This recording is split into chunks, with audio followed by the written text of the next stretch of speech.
All right, folks, welcome back to Monday, February 26th episode of Question Period, where we all know it's questions without answers.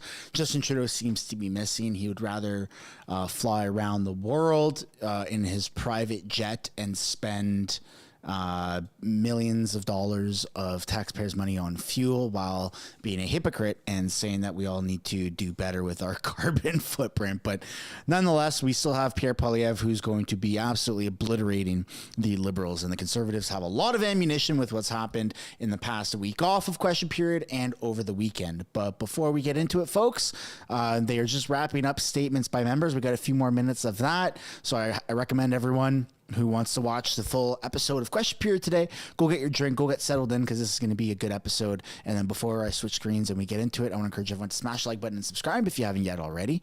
And I hope you consider turning post notifications on. We're almost at 100,000 subscribers here on this channel of House of Canada, so I really appreciate that. And without further ado, let's get into the statements by members. Executive experience wasn't valued here, but that didn't deter her. Hired by Yi Hong in 1994, Florence led the expansion from one site to a network of long-term care centres and support services across the GTA, including one in my riding of Markham-Stouffville. I sat on their board for a number of years and feel part of the Yi Hong extended family. As Yi Hong's founder, Dr. Joseph Wong, said, her impact on the senior care sector was unmatched. I was always impressed by her hard work, resilience, and positive attitude. Sincere condolences to her family and all her many friends. Thank you, Mr. Speaker. The honourable member from Carlton Trail, Eagle Creek. After 8 long years of this Prime Minister, everything feels broken and Canadians are struggling. Rent is up, housing costs have doubled, resulting in the rise of tent cities, and crime runs rampant on streets across the country. This Prime Minister is not worth the cost or the chaos, and there is no end in sight. Just last week, the leader of the NDP signed on to prop up the Liberals for another 16 months. While the NDP Liberal coalition continues to thrive, Canadians are struggling to survive. New scandals continue to break about government spending and Liberal insiders getting rich. Glaring mismanagement, gross waste of taxpayers' money, reprisals and cover-ups all speak to corruption. The buck stops with this Liberal Prime Minister. He is not worth the cost of the corruption. It's time. They're trying to hack it. And there is no end in sight. Just last week, the leader of the NDP signed on to prop up the Liberals for another 16 Let's try and get a couple hundred likes before Question Period begins. Everyone, smash the like button, please, if you haven't yet already. Canadians are struggling to survive. New scandals continue to break about government spending and Liberal insiders getting rich. Glaring mismanagement, gross waste of taxpayers' money, reprisals and cover-ups all speak to corruption. The buck stops with this Liberal Prime Minister. He is not worth the cost of the corruption. It's time for him to be held accountable to Canadians. The honourable member from Kingston and the Islands. Thank you, Mr. Speaker. I rise today to recognize the coldest night of the year events that happened in 190 communities across Canada on Saturday. Each year, thousands of Canadians walk in February to support local charities that serve people experiencing hurt, hunger, and homelessness. My family, my constituency team, and friends walked together to raise money for Lion Hearts in Kingston this year. It was truly heartwarming to see over 150 walkers, 30 teams, hundreds of donors, and dozens of volunteers contribute locally. Thanks to the collective efforts, over $70,000 was raised to date, and that number continues to grow. A huge shout out to the team at Lion Hearts for their outstanding work in what they do, in partnership with other organizations to support the most vulnerable in our community. And congratulations to all participants for stepping outside of the warmth and comfort of their homes to help charities that serve our communities with compassion every single day. Speaker. The honourable member for Bellechasse-les-Etchemins-Lévis. Thank you, Mr. Speaker. After 8 years of this government, the Bloc-Liberal coalition is costing Quebecers a lot of money. They're working in cahoots with this government, which isn't worth the cost. The Bloc is claiming that they're outraged by the ArriveCan scandal, but they voted in favor of cost overruns to fund ArriveCan 8 times. And now they're defending themselves by saying, and I quote, "Look, we're not going to scrutinize every single nickel the government spends. Our message to the government is, go ahead, spend the money, Mr. Speaker." End of quote. Voting Bloc is expensive. Even the Premier of Quebec has been wondering what the Bloc is for. And that's saying something, Mr. Speaker. Mr. Speaker, ArriveCan is an application that's cost an arm and a leg. It's made a company rich and made things harder for all Canadians. ArriveCan just joins it's another in a long list of bad decisions, mismanagement, lack of ethics, and a lack of transparency from this worn-out government. While the Liberals mock Canadians, common-sense Conservatives continue to fight to defend their interests. We will cut taxes, build new homes, fix the budget, and stop crime, Mr. Speaker. I'd like to thank the Honourable Member for Bellechasse, Lisette-Chemin-Lévis, because I called her name a little bit earlier. St. John's East. Member from St. John's East. Mr. Speaker, tourism in my province of Newfoundland and Labrador exceeds $1 billion in annual expenditures, fueling employment prosperity across all communities. It embodies our identity, traditions, and the stunning natural wonders around us. Moreover, tourism fosters environmental stewardship, preserving our ecological treasures for future generations.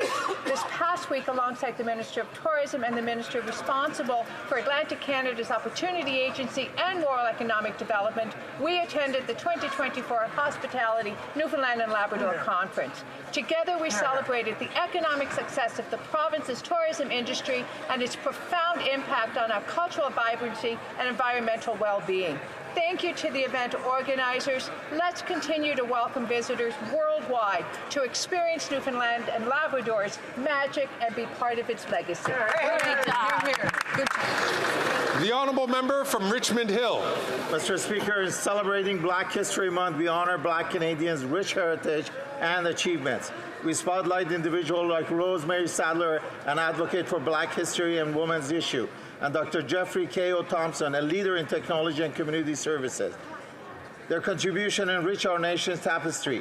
From Richmond Hill, we recognize Anil Sawartstra, Marshall Simon Cordon, and Pamela Herrick for their local impacts. Anil leadership in community initiative, Pamela in philanthropy, and Marshall's legal IP leadership exemplify the spirit of Black excellence we celebrate this month.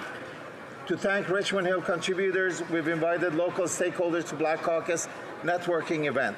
This gathering is a testament to our collective efforts toward inclusivity and recognition of Black's excellence. As we continue to combat anti-Black racism, let's support Black communities and entrepreneurship, working toward a just and equitable future for all of us. Happy Black History Month here, building a better future for everyone. Thank you, Mr. Speaker. Bravo. Happy Black History Month. Gonna have the Honourable Member for Lévis-Lotbinière.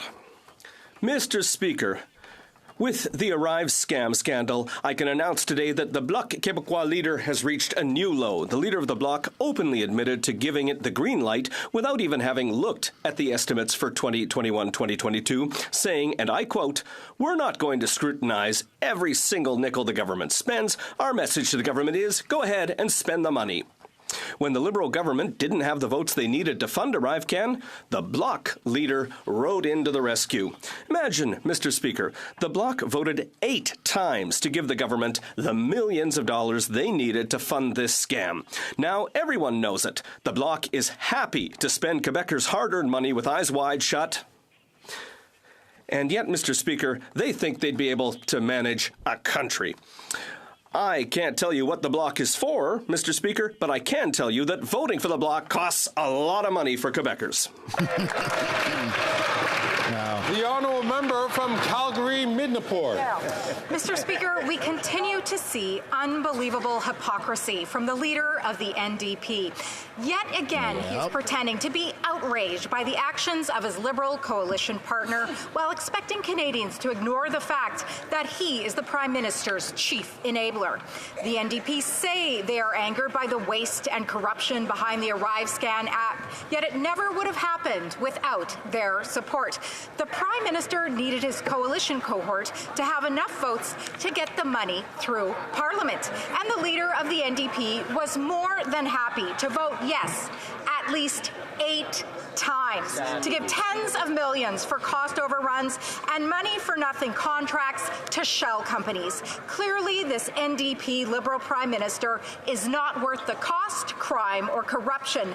Their disregard for taxpayer money is appallingly consistent, and the leader of the NDP should be ashamed for not admitting his role in this boondoggle, and apologize to Canadians for grandstanding on social. The Honourable Member for Orleans. Mr. Speaker, on February 12th, I had the privilege of visiting a class of grade 5 and 6 students at Maple Ridge French Immersion Elementary School in Orleans with the Minister of Veterans Affairs as part of the Valentine's program. It was really touching to meet and talk with the students who participated in the Valentine's for Vets program. They did so by making Valentine's Day cards for veterans. It was an opportunity for them to send a special message to our veterans, thanking them for their service and thanking them for what they've done and sacrificed for our freedom. I'd like to thank their teacher, Sophie Labrosse, and the school principal, Mireille Filion, for their welcome and for their interest in participating in this program, which has been running since 1996. It's a program that helps ensure that our young people never forget. Thank you very much. The Honourable Member from Timmins, James Bay. We are on the 12th anniversary of Parliament passing Shannon's Dream Motion. This guy's trying to make it illegal for you to say anything positive about oil and gas. To challenge the systemic denial of rights of Indigenous children. Shannon had never seen a real school. Children in Anawapiskat were being educated in squalid and dangerous conditions. The government knew this, they just didn't give a damn. And then 13-year-old Shannon launched the largest youth-driven civil rights movement in Canadian history. Shannon never lived long enough to see the beautiful school that was built because of her work. She died in a horrific car accident at 15. But following her death, youth, activists, and educators from across Canada launched Shannon's Dream to end the systemic underfunding of First Nation schools. We have so much farther to go. Children at Ibamatung have no school right now. Children in Saskatchewan have no proper gym. Shannon reminded us the greatest resource in this country isn't oil or diamonds. It is in the potential of this young generation. Thank you, Shannon. The fight for justice continues. The Honourable Member for Berthier-Maskinongé. It's with great pride that I share with you today the renewal by UNESCO of the prestigious World Biosphere Reserve status for the Lac-Saint-Pierre region. It's a great honor for Berthier-Maskinongé and for all of Quebec. It's great to see the exceptional nature of our territory's rich biodiversity recognized in this way, and as it has been for 24 years. Thanks to the great work of locals, the Lac-Saint-Pierre Biosphere Reserve works to reconcile human activity with the protection of our natural and cultural heritage. Faced with today's environmental challenges, we have a responsibility to adjust our policies, regulations, and practices to ensure the ongoing vitality of the ecosystems that ensure our prosperity and our quality of life. I'd like to congratulate Henri-Paul Normandin and his team on the committee of the Lac-Saint-Pierre ZIP. You can count on my support for your important mission.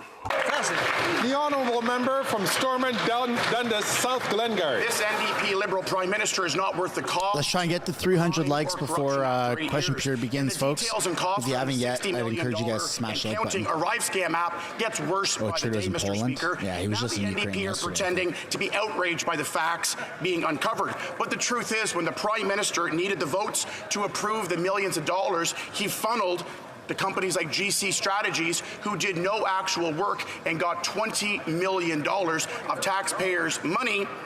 It was his costly coalition partners in the NDP and the Bloc that voted to prop up and allow this spending to take place, further enabling all this corruption and incompetence. The records show the NDP voted at least 8 times with the Liberals to allow the ArriveCan spending to continue. All these money-for-nothing contracts, it gets worse the more we know. The truth is the NDP refused to block this spending, and they're complicit in it. After 8 years as Prime Minister and his NDP buddies aren't worth the cost or the corruption. The Honourable Member for Vimy. Mr. Speaker, 2 years ago, Russia massively expanded its illegal and unprovoked attack against Ukraine. 2 years later, we are commemorating those who have died defending their homeland. Courageous and audacious Ukrainians who are fighting for their identity, their democracy, their history, their language. We'll always stand with Ukraine. Besides taking in 200,000 refugees, we have provided $13 billion of military and humanitarian aid. Let's not repeat the mistakes we made before World War II. Ukrainians are fighting and dying against tyranny for all of us. To quote Churchill about the goal, it is victory. Victory at all costs. Victory in spite of all terror. Victory, however long and hard the road may be, for without victory there is no survival. We and our allies will continue to provide aid until that victory is achieved. Slava Ukraini! According to Trudeau, it's Slava Russia. Oral questions. Questions orales. Honorable Andrew Scheer of the Opposition. While the Conservatives, the common sense Conservatives will abolish tax, build homes, fix the budget, and stop crime, this Liberal Prime Minister, with the support of the Bloc, is not worth the cost or the crime or the corruption after 8 years. The Bloc voted 8 times to give millions to the Liberals for its ArriveCan overruns. The Bloc leader knew that Arrive scam would cost $80,000, but it still voted at least millions more for Arrive scam. What is the Bloc for? The Honourable Minister of Public Services. Thank you very much, Mr. Speaker. Like we have done several times, this question has already received several answers, but we would like to thank the Auditor General once again for important support and her recommendations with respect to the ArriveCan app.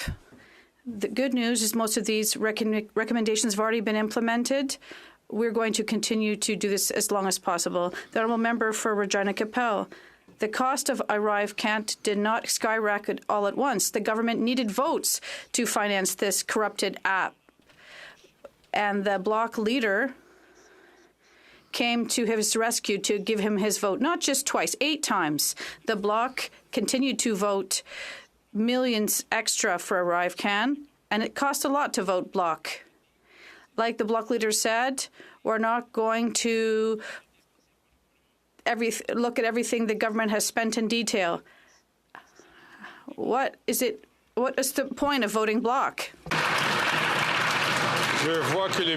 I see that the Minister of Public Services and Procurement has risen to answer the question, but I'd like to remind all members that questions must be relevant to the government or to the chair of a committee, the Honourable Minister of Public Services and Procurement. Thank you very much, Mr. Speaker. And I do feel rather unable to answer the question appropriately because they are for the Bloc. And I hope the colleague and the leader of the Conservative Party know who they can ask these questions to. Nevertheless, my response is that the government during the pandemic worked to protect the health and safety of Canadians in a very urgent and extreme situation. Yeah. Something we haven't seen in ages. And even in an event of a crisis, all the rules do have to be respected. The Honourable Member for Regina Capel. Common sense Conservatives will axe the tax, fix the budget, build the homes, and stop the crime. This NDP Liberal Prime Minister is proving that he's not worth the cost, the crime, or the corruption. Now, the NDP are pretending to be outraged by the Arrive scam scandal, but the Liberals didn't have enough votes to get the funding through Parliament, so the NDP came to the rescue and 8 times voted to keep funding no-show jobs and IT work that was never done. Common sense Conservatives voted no. Had the NDP and Bloc done the same, Arrive scam would never have happened. So does the NDP Liberal coalition deal require the NDP to fund Liberal corruption? Man, Andrew Scheer is a whiz. He's good. The Honourable Member for Public Works. Thank you, Mr. Speaker. This question has already received multiple answers. The fact that it's coming from the former Speaker of the House, Mr. Speaker, is obviously a bit strange. He would know that if he needs to ask questions to the NDP, I am not, and we are not on this side of the good people, the right people to answer those questions. I would invite our colleague to ask the questions to the right people. The honourable member from Regina Capel. It's his government's deal with the NDP, Mr. Speaker. And while common sense Conservatives will axe the tax, fix the budget, build the homes, and stop the crime, the NDP Liberal Prime Minister is proving that he's not worth the cost or the corruption. The Prime Minister managed to find $60 million for his Arrive scam app, but now he's going to reach into the pockets of Canadians yet again and hike the carbon tax on April 1st.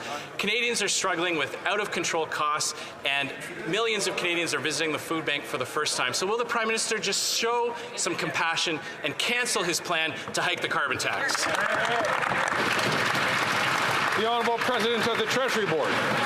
Mr. Speaker, unlike the Conservatives who deny that climate change exists and want to take money away from we just don't want to tax the climate, man. That part doesn't make any sense. For you, for the Conservatives in particular, what are they going to cut? Are they going to cut $1,100 from Ontario families, $1,800 from Alberta families, $1,200 from Manitoba families? Conservatives deny climate change. They're planning to take away hundreds of dollars from families. That's not common sense, Mr. Speaker. The honourable member from Regina Capel. Conservatives are going to axe the tax and not take the money out of Canadians' pockets in the first place, Mr. Speaker. Yeah. And their own nonpartisan, independent parliamentary budget officer has concluded that Canadians pay far more in the carbon tax than anything they hope to get back in the rebate. And on April 1st, they're going to hike it again. And something devastating is happening in Canada, Mr. Speaker. People are starting networks on social media to coordinate efforts to go dumpster diving. There's actually one in Toronto, Mr. Speaker, and the founder said the most common answer we get to the question of why do you want to join this network is too broke to afford food. Why are they hiking the carbon tax? Yeah.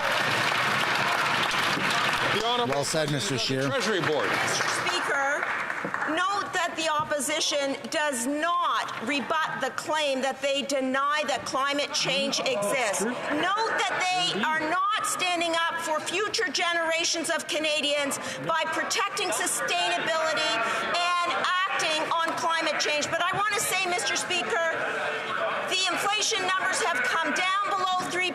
Yes. Our government is continuing to put money back in the pockets of Canadians, and we will be there for Canadians, offering supports to the most vulnerable Canadians while the Conservatives vote against every single time.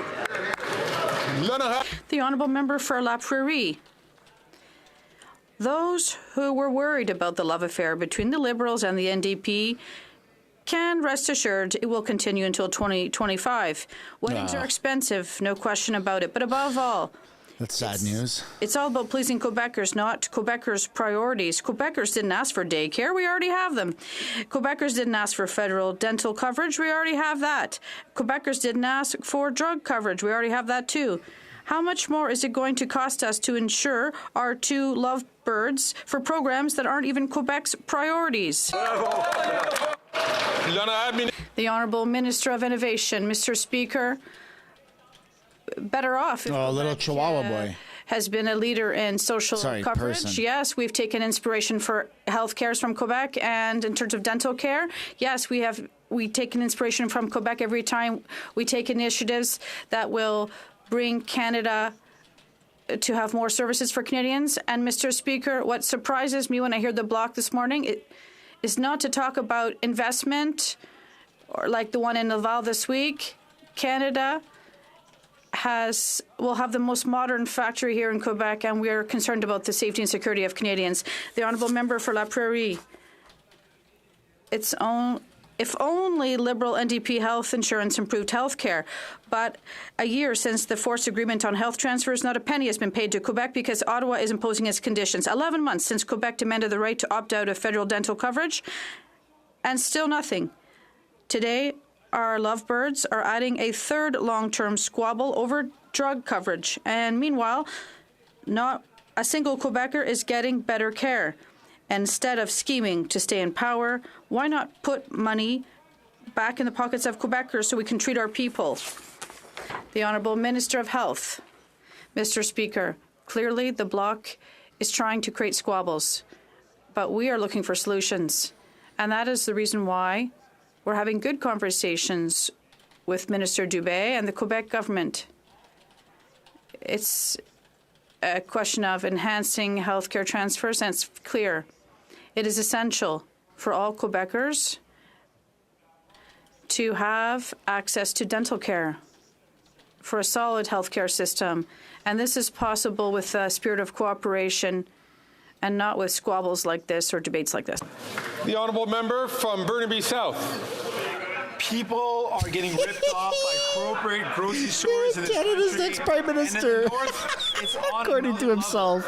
1 liter of olive oil costs $36. Now, the federal government subsidizes corporations working in the north with a program called Nutrition North. The Nutrition North gives millions of dollars of subsidies to these companies. These companies take a third of it and don't pass it on to consumers. So will the Liberal government reform Nutrition North so the benefit goes to the people, not to the CEOs of corporations working in the north? Hear, hear. The Honourable Minister for Northern Affairs. Thank you, Mr. Speaker, and I thank the member for that very important question. Our government is absolutely committed to ensuring that 100% of the subsidy, the retail subsidy, is passed directly to Northerners. We know that prices are too high in the north, and we have worked, we'll continue to work with territorial governments, with Indigenous partners, and more importantly, people who live in the north and the Arctic to make progress. Progress has been made, but there's a lot of work to do. Hear, hear. The Honourable Member for Burnaby South. Program is an abject failure. Right. Clearly, big grocery in the north are ripping people off, and the government, through its subsidies, is giving money to these companies. And these companies, instead of helping people, are giving big gifts to CEOs and big grocery chains. So my question is simple. When will the Liberal government solve this program, fix it, so it's helpful for people and not CEOs? The Honourable Minister. Thank you. I'd like to thank the member for his question. Our government is committed to make sure that 100% of subsidies will go directly to citizens of the north. We know that prices are too high in the north, and we're working with the territorial government and with our Indigenous partners and people who live in the north and the Arctic to make progress on this file. And it's such an important subject, and there's so much work to be done, and we're going to do it. Thank you. The honourable member from Foothills. After 8 years, this Liberal NDP Prime Minister is not worth the crime, the corruption, or the cost. Common sense Conservatives will axe the tax because the NDP Liberal Carbon Tax Coalition has failed. They have not hit a single emissions target. But do you know who has succeeded?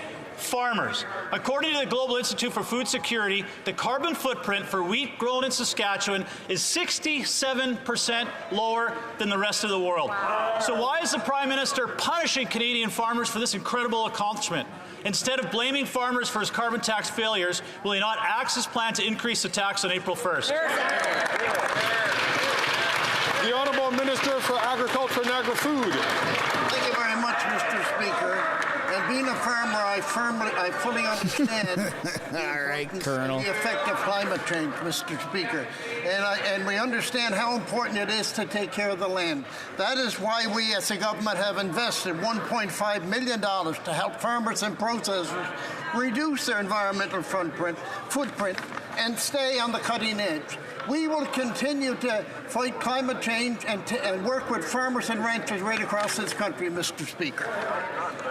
The honourable member from Foothills. The fact is, farmers are succeeding where the Liberal NDP Carbon Tax Coalition is failing. And what is farmers' reward for this? A 23% increase in the carbon tax on April 1st. Common sense Conservatives will axe the tax and reward farmers for those accomplishments. Did you know that wheat grown in Canada can travel around the world 3.5 times before it has the same carbon footprint as wheat grown in Europe? Canadian farmers have accomplished this through innovation, not carbon carbon taxes? Will the Liberals finally admit they were wrong, pass 234 unamended, and axe their plan to increase the carbon tax on April 1st? Smash the like button, folks. Let's try and get to 500 likes if you haven't yet already. Thank you, Mr. Speaker. Just last week, in fact, I was visiting a farmer in Peterborough who is working on regenerative agriculture, but I find it...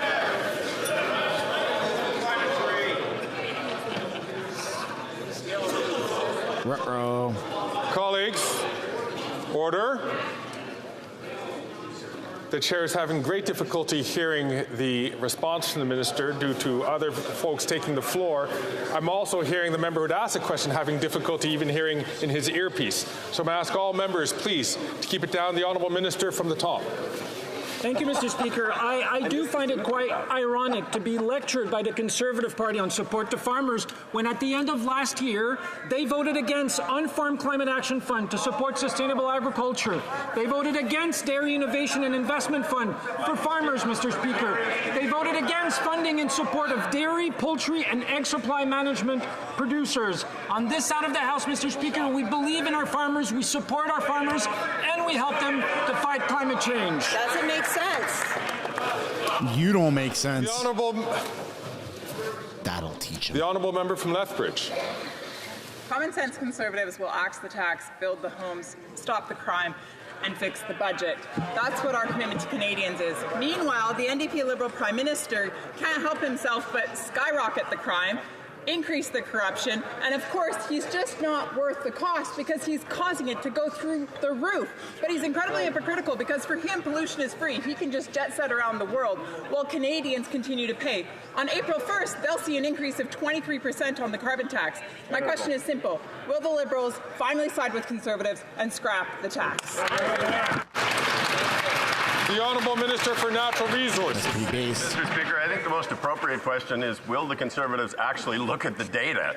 The data will tell you that 8 out of 10 Canadian families get more money back and that it is actually an affordability measure. If the Honourable Member would actually look at the research done by the University of Calgary, she would know that. But, Mr. Speaker, I think Canadians really need to understand that the Conservative approach to climate change is to let the planet burn. It is to leave an impoverished environment and an impoverished economy for the future of our children. Shame, shame, shame.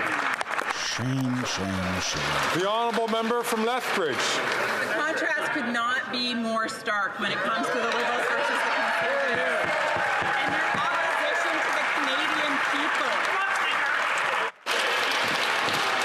people. Look at the Liberals, man.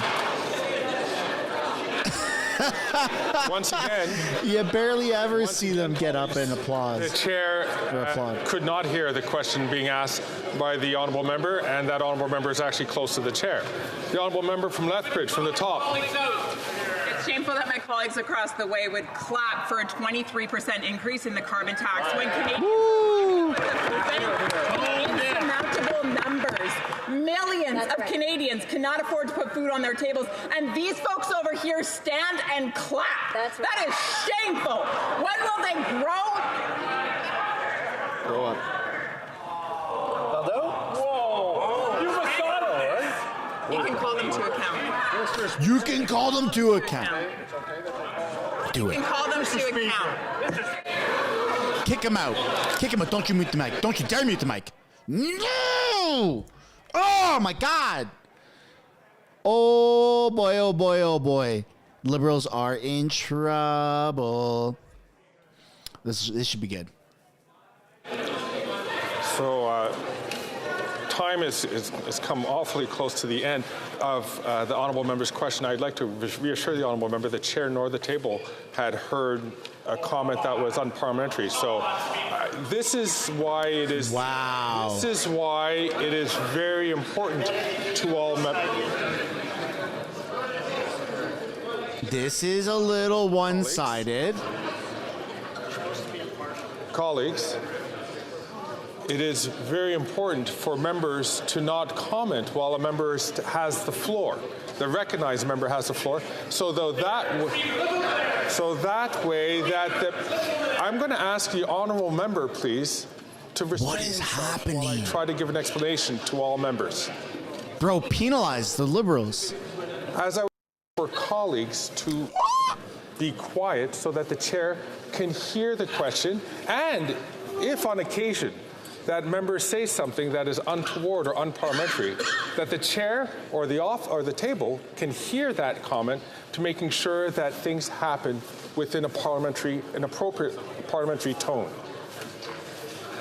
That's it. The honourable member from New Brunswick Southwest. Wow. You didn't get an answer.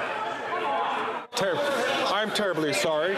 I'm terribly sorry. Bro, this is corruption at the highest level. The Honourable Minister to resign. The Honourable Minister to resign! He's beat the mic! He's going to beat the mic! Oh, no, he won't. I'm sorry. I'm sorry for laughing into the mic, man. This shit is so funny. Their little hooplas and procedures are always backfiring against them.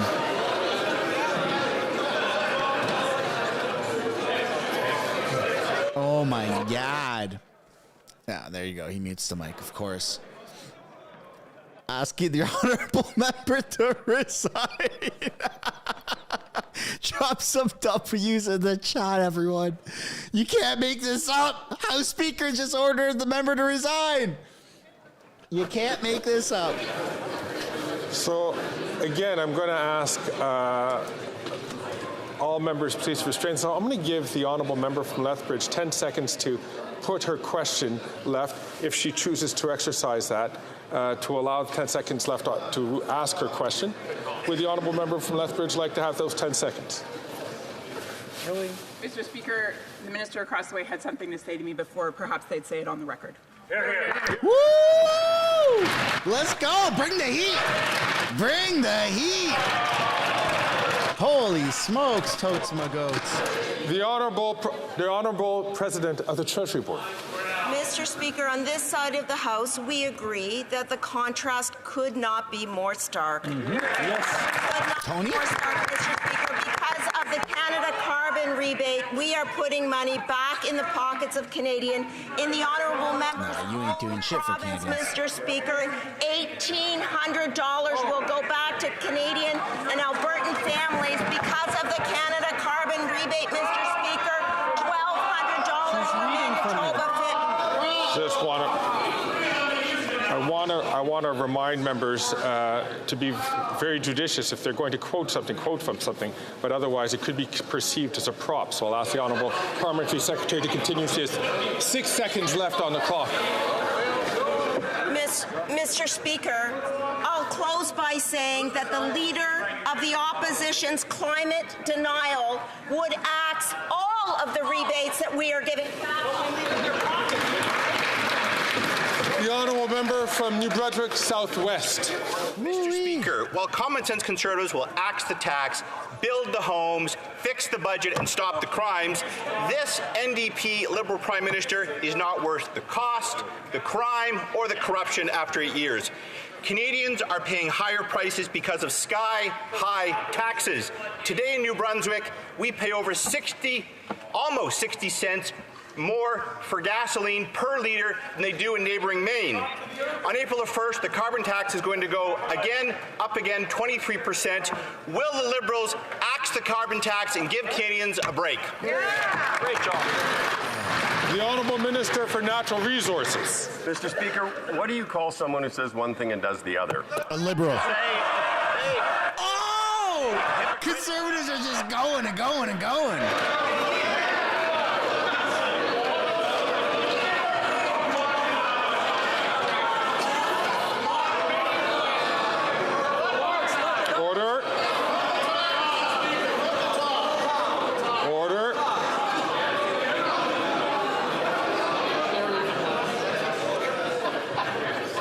The Honourable Minister. Mr. Speaker, you would say that they are acting hypocritically. The Conservative Party says they have principles. If you don't like, they have other principles. In their 2021 platform, on which every one of those members of Parliament was elected, the platform said, quote, "We recognize that the most efficient way to reduce our emissions is to use pricing mechanisms." The Conservative position is not only totally devoid Read your of script facts, really Mr. fast, Speaker, buddy. But their position is the height of hypocrisy. How can Canadians believe anything these folks say?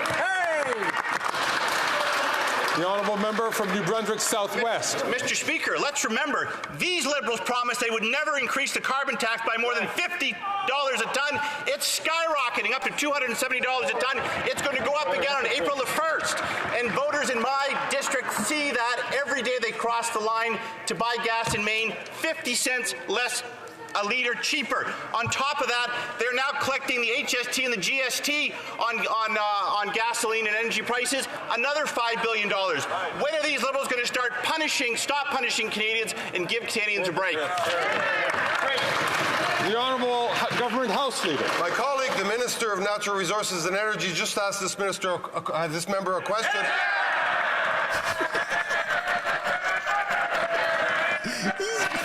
Liberals are they're just dummies today. It's awesome. Oh, this is amazing.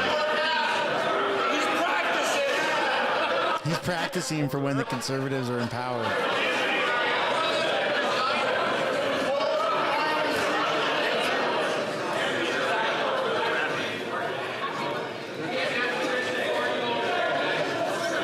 The Honourable Government House Leader.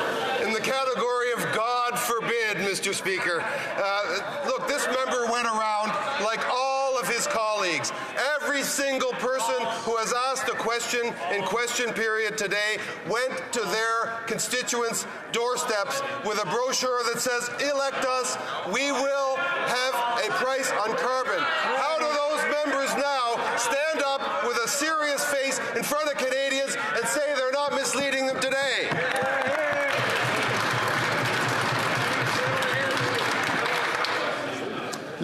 The Honourable Member for Lac-Saint-Jean. Mr. Speaker, this government already owed Quebec $470 million for services rendered to asylum seekers. The debt has now climbed to $1 billion. And these aren't projections, these are bills. Spending incurred to guaranteed asylum seekers rapid access to social assistance, temporary housing, health care, and schools. Ottawa's refusal to pay money it owes Quebec sabotages our ability to not only integrate these asylum seekers, but also to serve the entire population. When will this government reimburse Quebecers? The Honourable Minister of Immigration and Refugees. Thank you very much, Mr. Speaker. Like the member knows very well, since 2015, we have paid $5.2 billion to Quebec as part of the arrangement we have with the Quebec government. We're ready to do more. We're ready to help Quebec, to sit down with them. Ideally, we'll do this publicly, but we know we have a good relationship with Quebec, and we are working with public servants to know what our responsibility is and what is that of Quebec. The Honourable Member for Lac-Saint-Jean. A very nice relationship, Mr. Speaker. For months, the minister says he's been at the negotiating table with Quebec, but there isn't one. And the Quebec minister confirmed it on Thursday. The federal government has been wasting our time for 2 years. Fortunately, we know that the premiers are scheduled to meet in coming weeks. The Quebec budget, as a reminder, is due on March 12th, and we're asking for $1 billion here we're talking about. So is the federal government going to announce today that it's reimbursing Quebecers? Oh, my Honourable Minister of Immigration. Mr. Speaker, you know who's not at the negotiating table, who will never be? The Bloc. It's strange to hear such a statement from the Bloc. We are sitting down with Quebec public servants this Monday, and we are talking. We're in discussions and negotiations. It's important to work on both sides, to know who does what. We're going to sit down with Quebec. We have a nice relationship, and we're going to continue that. The Honourable Member for Lac-Saint-Jean. It's not because you're that's a lot of money, man. 6'3" that you're up to the task. The federal government must also share the reception of asylum seekers amongst the provinces. Everyone has to do their share. Last year, the federal government finally started to do this, and yet last time we asked them to start again, the minister accused us of wanting to deport people, which would be a crime against humanity. Were the Liberals guilty of a crime against humanity when they did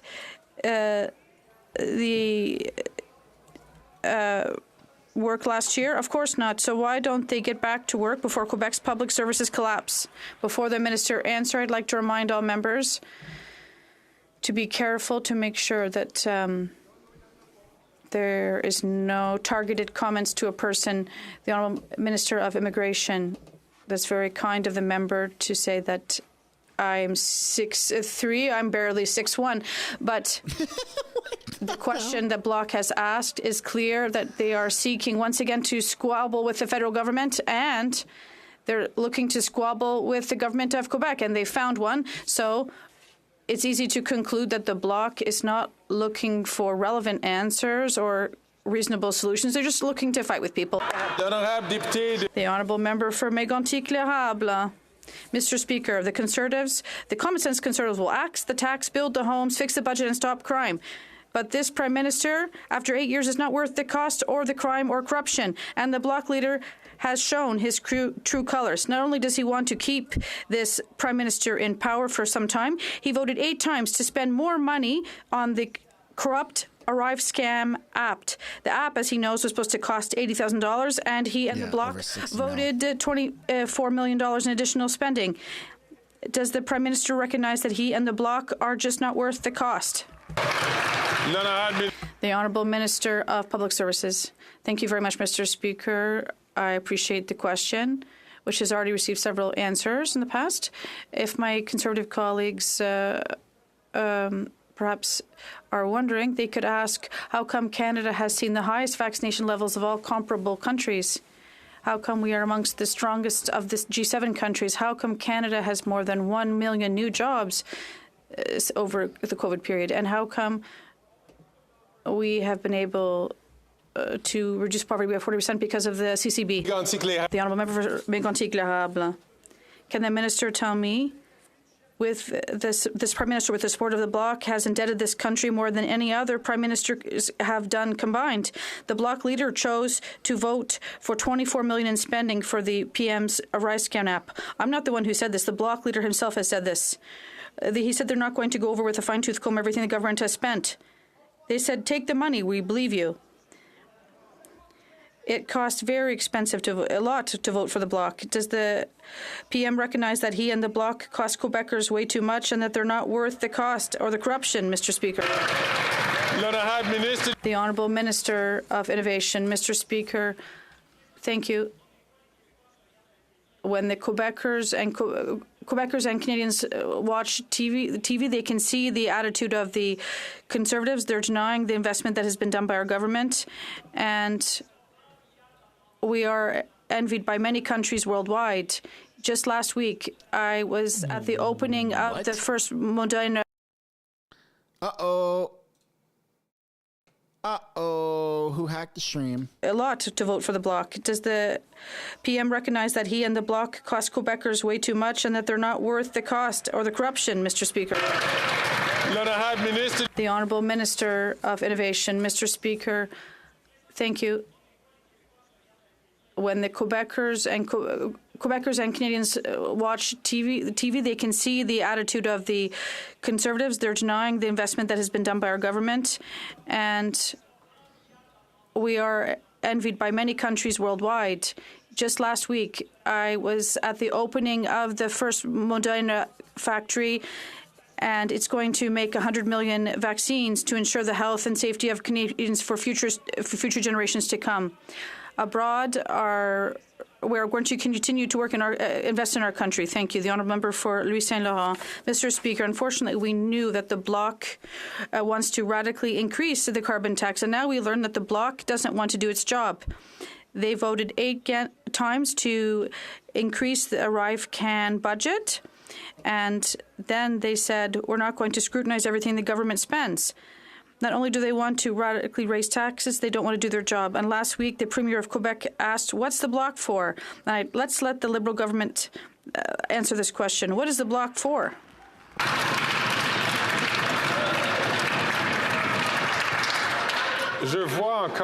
Once again, I see, and as I've repeated twice before, that questions must be addressed to the government or directed to directing on the work of a committee. There's something wrong with the this Speaker's House having Speaker. a hard time identifying which member to answer the question, but I see that the Minister of Public Services and Procurement is rising to answer the question. But I'd like all members, when they ask questions, make sure that they are pertinent to the work of the government. The Honourable Minister. Thank you very much, Mr. Speaker. We understand the conclusion that we're facing because my colleague is very experienced and seems to be having a hard time identifying who is the right person to answer the right question. But I do have a question for my colleague from Quebec. We know that having a policy of hatred or angst is not a good one. When will he go to the town hall next week and explain to Quebec why the Conservative leader said that they were incompetent and insulted everyone? The honourable member from Port Moody, Coquitlam. Everyone deserves fair pay and to be treated with respect by their employer. Yet for flight attendants, they have to work up to 40 hours a month with no pay. That's 3 months a year. All while CEOs of Canada's biggest airlines rake in millions of dollars plus bonuses. And the Liberals, they're doing nothing about it, letting CEOs get rich off the backs of unpaid work. Even the internet doesn't want to see these Stop the people. exploitation of workers and address unpaid work in the airline industry. The Honourable Parliamentary Secretary to the Minister of Transport. Speaker, we have been there from the get-go for Canada's workers. And in fact, we've introduced legislation in concert with the NDP on replacement workers. And we will continue to be there for workers every single step of the day. We have continued to change the legislation to make sure that there's a level playing field, and we will continue to address issues that the member has just brought up, as well as a whole slew of other issues. Thank you very much. The honourable member from Courtenay, Alberni. Mr. Speaker, for almost 3 years, the Liberals have let a shipbreaking company in Union Bay bend the rules, putting locals at risk. A boat filled with asbestos is being broken apart in sensitive fish and shellfish habitats, which could cause irrevocable harm and cost 500 people their jobs. The BC government, local First Nations, and residents say the Liberals are failing to protect Union Bay. When will the Liberals finally stop allowing this dangerous activity and further develop shipbreaking regulations to protect our local jobs and our environment? The Honourable Parliamentary Secretary. Thank you, Mr. Speaker, and thank you to the member for the question. Mr. Speaker, this is something that we've been working on for quite some time, actually with the NDP, both through committee as well as with certain members. And we will, Mr. Speaker, in fact, continue to work on this issue and ensure that a lot of the concerns that the member has will be addressed shortly. Thank you, Mr. Speaker. The honourable member from West Vancouver, Sunshine Coast, Sea to Sky Country. Mr. Speaker, global inflation disproportionately impacts low-income seniors living on fixed incomes. That's why it was so important that we reversed the Conservatives' plan that would have raised the OAS eligibility from age 65 to 67 that would have abandoned seniors. We went further to increase OAS benefits for those once they reach age 75. To show how else we're there for Canadians, we launched our new Canadian Dental Care Plan, which will support dental care for up to 9 million low-income Canadians, including seniors. I guess we should not be surprised that the Conservatives are against this support too. Can the Minister of Citizen Services update Canadians on how many seniors have applied and will lose their dental care plan if the Conservatives got their way? The Honourable Minister. Mr. Speaker, I'm very happy to advise my colleague from the North Shore that as of yesterday, more than 1 million Canadians have successfully enrolled in our dental care program. In 4 days, applications will open up to seniors aged 70 and higher, and in the coming months, we'll open up eligibility for all Canadians. Excellent. This is a life-changing program, Mr. Speaker, not only as an essential part of oral health, but overall health and economic productivity, and I expect that children getting checkups and seniors getting dentures is going to put a smile on everyone's face, Mr. Speaker. The honourable member from Leeds, Grenville, Rideau Lakes, Thousand Islands. On one hand, common sense conservatives will axe the tax, build the homes, fix the budget, and stop the crime. On the other hand, after 8 years, we have an NDP Liberal Prime Minister who isn't worth the cost, the crime, or the corruption, but he needed support for his $60 million Arrive scam. And where did he get it? From the costly cover-up coalition NDP. Right. Now, what Canadians want to know in this scandal that cost them millions is what did these Liberals promise the NDP in exchange for their vote to support the corruption of this government? Reminder, everyone, smash the like button. We're on the way to 100,000 subs. Mr. Speaker, when it comes to the issue of allegations of misconduct in the procurement process, we take that very seriously. On the other hand, you see the Conservatives contorting themselves to come up with catchy slogans. While they do so, we're actually doing the work to get to the bottom of what happened here because, Mr. Speaker, anyone who acted inappropriately, there will be consequences, and we have already committed, the president of the CBSA has already implemented changes, but the Conservatives can stick to their slogans. The honourable member from Leeds, Grenville, Thousand Islands and Rideau Lakes. Well, it won't fit on a bumper sticker, but that member and everyone over there voted against the common sense Conservative motion calling for the Auditor General to investigate their corruption. And corruption is exactly what they found, and that's what they get on that side of the House. On this side of the House, they have common sense Conservatives who will axe the tax and build the homes and fix the budget and stop the crime. So why did the NDP support these Liberals with the $60 million Arrive scam that saw Liberal insiders working in their basement getting paid millions while Canadians line up at their food banks? What did the Liberals promise the NDP?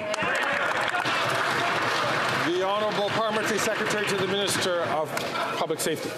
Mr. Speaker, on the contrary, we support the work being done by the Auditor General, including the Information Commissioner. We want to get to the bottom of what happened here. Mr. Speaker, the CBSA president has been very forthright in sharing information with the committee. The minister has spoken with her as well, ensuring that information is being shared because we welcome this work. And as I have said many times in this House, Mr. Speaker, any misconduct in the procurement process will come with consequences. The honourable member from Brantford Grant. Mr. Speaker, while common sense Conservatives will axe the tax, build the homes, fix the budget, and stop the crime, the NDP Liberal Prime Minister is not worth the cost, crime, or corruption after 8 years.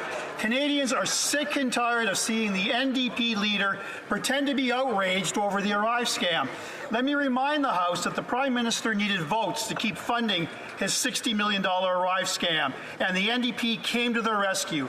Joining Conservatives and voting no would have saved Canadians tens of millions of dollars. Hear, hear. Does the coalition between the Prime Minister and the NDP require them to fund the Arrive scam? Hear, hear.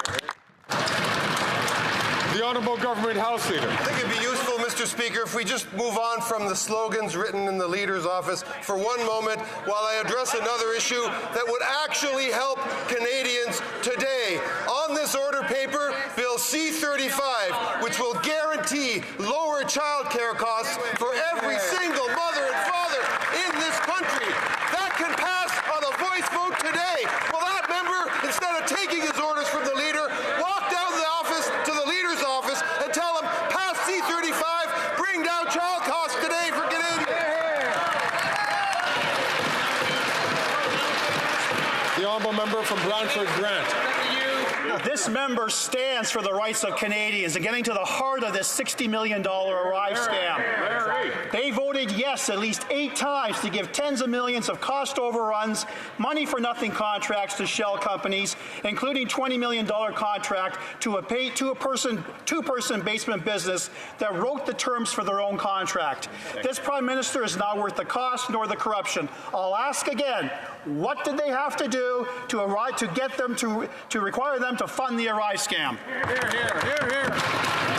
The Honourable Government House Leader. Well, I see that answer had a little effect, but I would again encourage my honourable colleague, instead of taking all the inbound invective and all the rage farming from the Leader's office, that he trudge back down that long hallway his leader's office and say, Mr. Leader, you know what we can do today? We can bring down dental care costs for Canadians by passing the bill of the fall economic statement that will help seniors, that will help poor families, that will help children in this country. We can have an impact today on Canadians' lives. Stand up and vote for Canadians.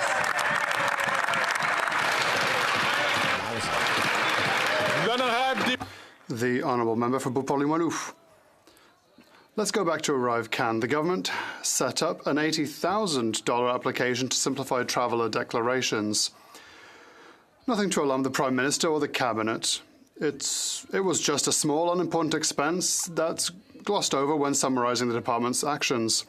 And then it went from 80,000 to 10 million to 30 million to 59 million. It seems to me that when I believe it should have been mentioned to the Prime Minister. When exactly were the Prime Minister and the Cabinet notified of these unacceptable cost overruns? The Honourable Minister for Public Services and Procurement. Thank you, Mr. Speaker. My colleague asked a very good question. She no doubt remembers that there was a pandemic over the past few years, the worst pandemic since 1919, with the worst economic crash since 1930. She knows that public servants had two directives, the first of which was to act rapidly and efficiently to save hundreds of thousands of lives and millions of jobs, and the second was to act in a good way by following rules, which was unfortunately not done. The Auditor General noted this. Luckily, her recommendations have, for the most part, already been implemented. The Honourable Member for Poileivre. The Liberals seem to want to pass the buck to civil servants, but it is unthinkable that a cost overrun of this magnitude was not reported. It is unthinkable that no one warned the government that it might be in trouble. The Prime Minister and the Cabinet were certainly alerted, and yet they continued to spend Quebecers' money as if it was Black Friday. Did any reasonable person in this government say to themselves, well, that's enough, or did they hope that no one would notice? The Honourable Minister for Public Works and Procurement. Thank you, Mr. Speaker. I already answered that question earlier. What I'd like to add, however, is the importance and the value of the Auditor General's work. I'd like to thank her, but also encourage her to do her work. For helping hide your shit? For our democracy in a context where Parliament and parliamentarians need that work to force governments to do the right thing and to make sure that rules are followed by all public servants federally. The Honourable Member from Sherwood Park, Fort Saskatchewan. After 8 years, Canadians know that this NDP Liberal government is not worth the cost or the corruption. That's right. With NDP help, these Liberals gave at least $20 million to a two-person company during the ArriveCan scandal for no work done, and Canadians want their money back. Meanwhile, the Auditor General found a stark absence of documentation. Reports now show that tens of thousands of emails were illegally deleted. Will the Prime Minister and his NDP partners responsible for this scandal stand up and tell us when they will release the documents that are missing? Going to encourage all members to please not take the floor when they are not recognized by the chair, so that the chair and all members can hear the questions and the answers. The Honourable Parliamentary Secretary to the Minister of Public Safety. Mr. Speaker, while the Conservatives want to pretend that this is an issue that the government doesn't take seriously, we do. Mr. Speaker, we are very concerned about these documents, and that is precisely no, you're not. That's why you guys deleted them. Commissioner's decision to review this matter. And Mr. Speaker, CBSA has already indicated that they will work with the Information Commissioner on providing any information they have. As I've said before, we want to get to the bottom of this, and any wrongdoing will come with consequences. The Honourable Member from Wellington, Halton Hills. Mr. Speaker, a very simple question. When will the government release the Winnipeg lab documents to this House? The Honourable Minister for Health. Thank you very much, Mr. Speaker, the short answer is imminently. It's going to happen right away. But I want to thank all parties because it is through cooperation and working together, the mechanism that we set forth. Remember, it is the Public Health Agency of Canada that makes decisions around redactions. We set forward a collaborative process that all parties participated in. And as a result of that, this is exactly why additional information will be deposed before this House. And that additional information was exactly the intention in setting up that committee. And that means that Canadians will have additional views on the information therein. The honourable member. Wow, that's a whole lot of nothing. Wellington Halton Hills. Mr. Speaker, the 4 MPs on the Winnipeg Lab Committee found that most of the information the government withheld from Parliament was withheld to shield the Prime Minister and ministers from embarrassment rather than to protect national security. These 4 MPs, including a Liberal member, recommended that the majority of the information withheld by this government be made public. Will the government finally admit that its decision to withhold documents from Parliament wasn't to protect national security, but rather to protect itself from political embarrassment? The Honourable Minister of Health. Well, Mr. Speaker, of course, the honourable member across knows very well it is the Public Health Agency of Canada, not the Government of Canada, that makes a decision with respect to redactions. And those decisions have to do with national security and also with the protection of employees. And what we said, and by the way, it was initiated by this government, is we said there were questions that parliamentarians had, wishing to see additional information. We then, working, and I would remind the Conservatives didn't want to participate in this process. They actually were against participating in the process that produced the documents. It was the NDP, then the Bloc, and then the Conservatives all participated, and that's exactly why this information is available.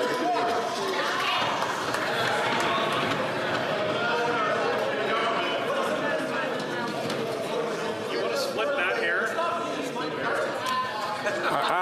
Ask order. Order. What are you going to do? Mute the microphone again?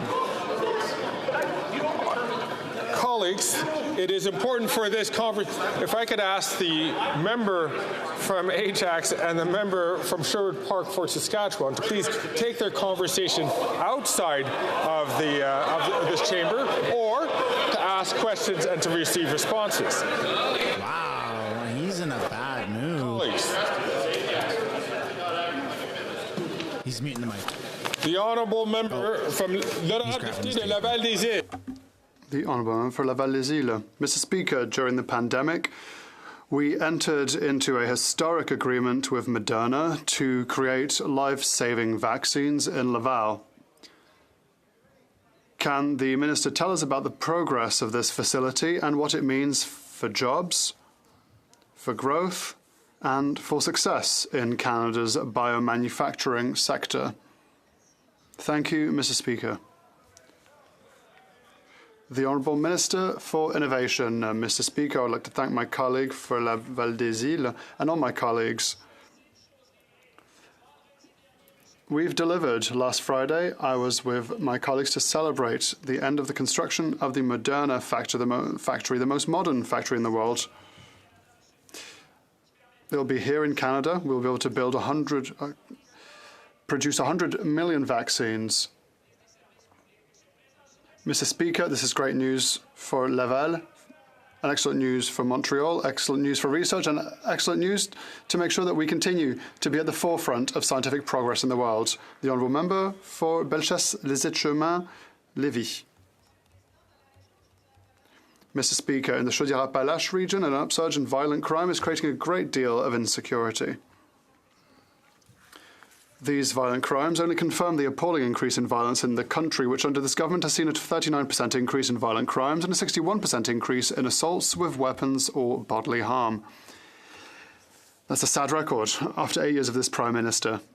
When will he reverse his laxist policies on crime and send criminals to prison where they belong?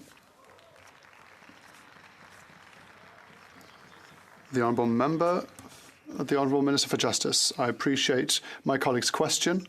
What I would like to highlight for all Canadians is that crime in our community is a priority for every single parliamentarian in this House. That being said, with Bill C-48, which has just been adopted 2 months ago, With that bill, we have been able to target violent offenders that have used a firearm or weapon in their crime. And we will target them in particular so they remain in prison. The Honourable Member for Bellechasse-les-Etchemins-Lévis.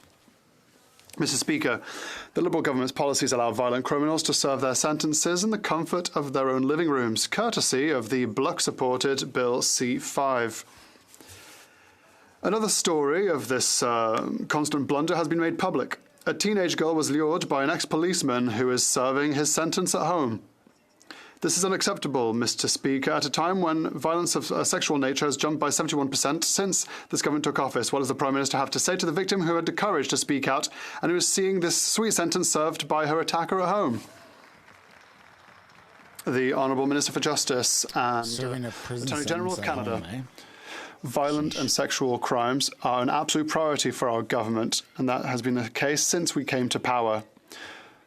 With regards to intimate partner violence, we targeted those actions a number of times through our bills, through bails as well, and through other sentencings.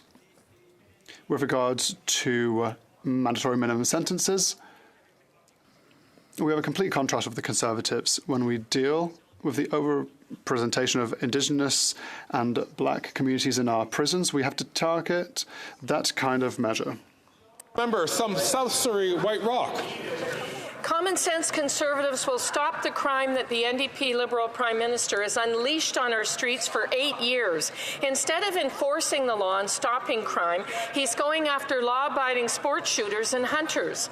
Machine guns are illegal in Canada since the 70s, but last week, caught on video, violent attackers with machine guns opened fire at a home in small city White Rock. Why does the Prime Minister prioritize billions of dollars going after hunters and lawful gun owners instead of the real criminals? Yeah, that was insane. Secretary to the Minister of Public Safety. Mr. Speaker, our government has been steadfast and focused when it comes to going after serious criminals, something that the Conservatives can't actually talk about. As they yell out, Mr. Speaker, it'd be interesting for Canadians to know that during their time in office, they cut 600 RCMP employees from being able to operate across this country. Mr. Speaker, the so-called common sense Conservative means cuts to policing. We are cleaning up the mess they created. The Honourable Member from Malpeque. Thank you, Mr. Speaker.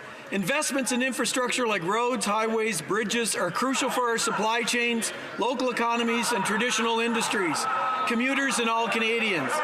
Last week, our government, along with the province of Prince Edward Island, invested over $21 million to improve local roads, benefiting islanders and building on significant infrastructure investments. Can the Minister of Housing, Infrastructure and Communities share with this House the government's policy on projects like this and how they benefit rural communities?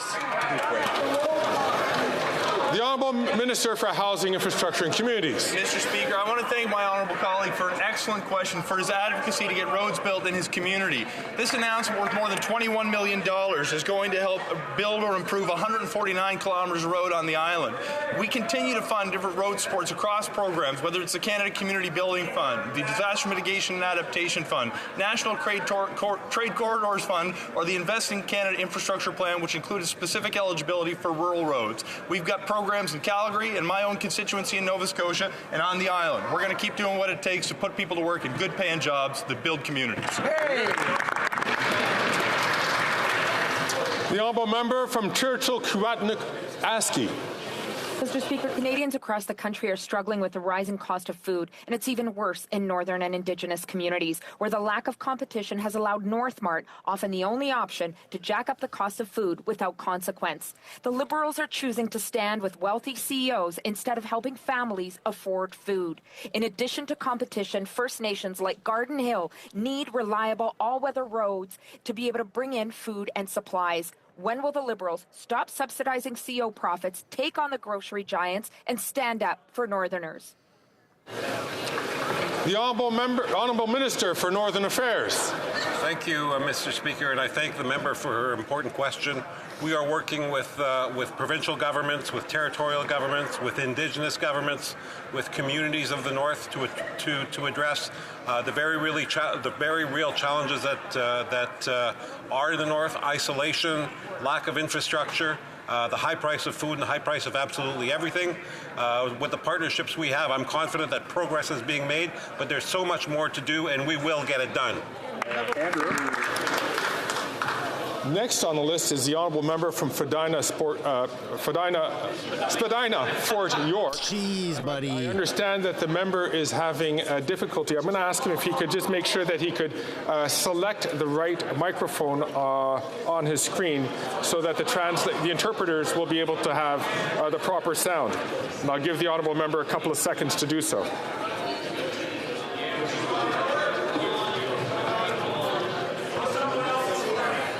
Gonna just hold on for a second.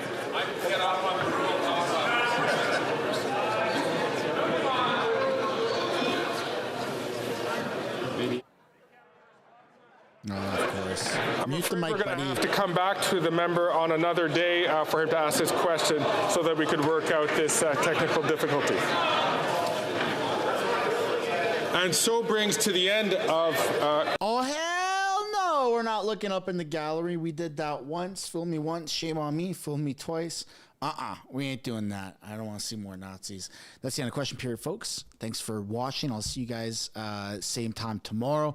Don't forget to drop a like on the video if you haven't, and subscribe if you haven't. It's absolutely free to do. I believe it's tax deductible, and so is the post notification, which is the little bell icon that shows up once you subscribe. I will see you all.